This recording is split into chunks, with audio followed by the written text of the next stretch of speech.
Take out the bullets from my heart.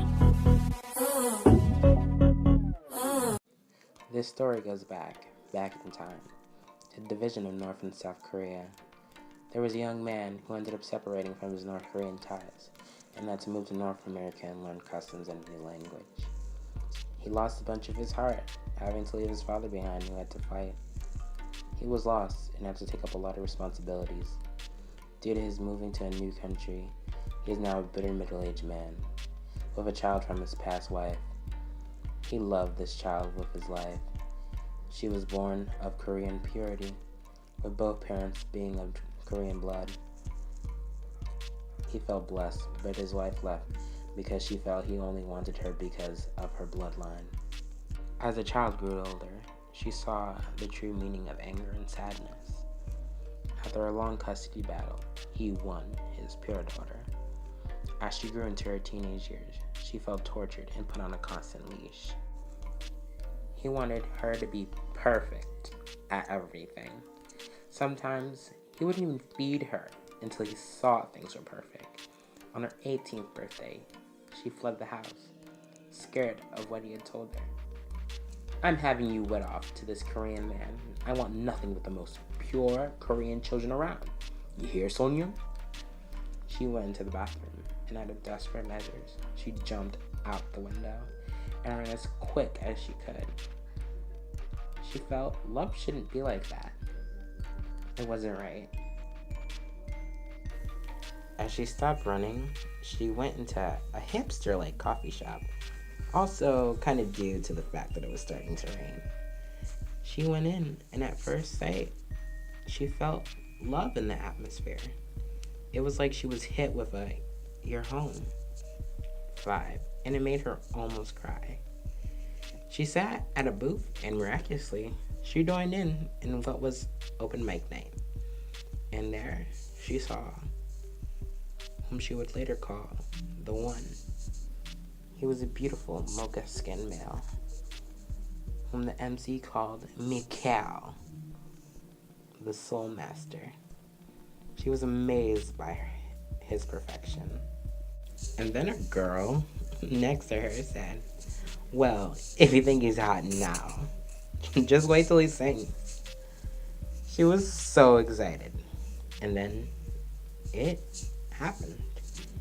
He started singing, and her mouth just dropped, astonished by the pure beauty that came out of his soulful mouth. She was so moved by his words. It was like love at first sight.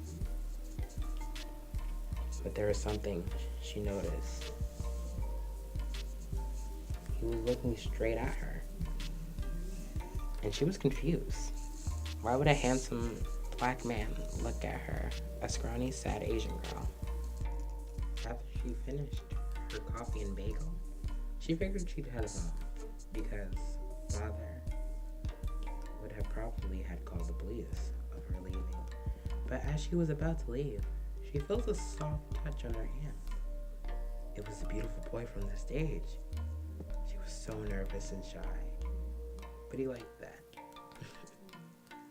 "I'm sorry," he said. "I saw you at the booth while I was performing, and I was wondering who you were. I've never seen you around here, and I'm pretty familiar with everyone in the cafe." "Yeah, this is my first time here. You are amazing up there. Your name is Michael, right?" "Call me Mikey. I like that better." "Okay, Mikey. I'm sorry, but I have to go. I'm already in deep trouble as it is." "Hey, will I be able to see you again?" he said in a very low but attractive tone. I would hope so," she replied. He gave her his number and told her to call him soon. Months passed, and her father decides college is a better thing than settling down in the end. So what she got was what she wanted. And what she wanted was to go to the nearest state college, and which was the best years of her life, as she stated.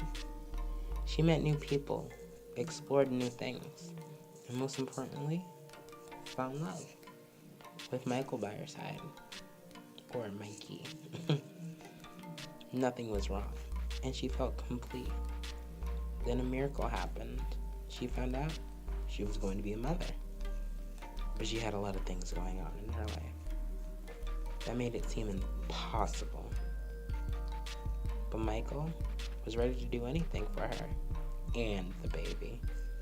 Michael was busy as well.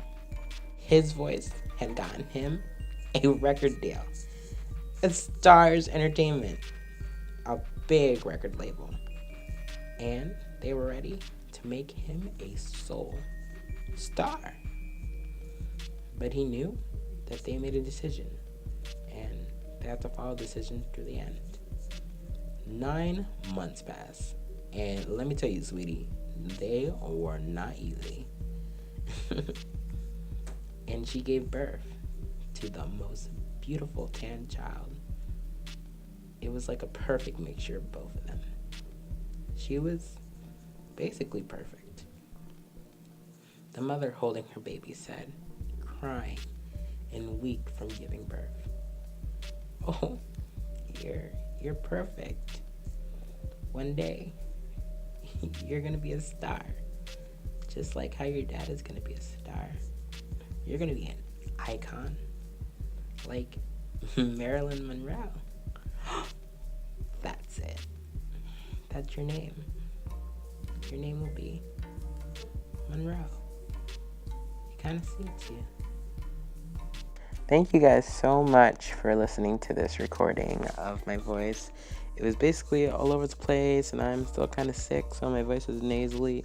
So I'm so sorry for that. But thank you guys for listening to part 1 of Monroe's story.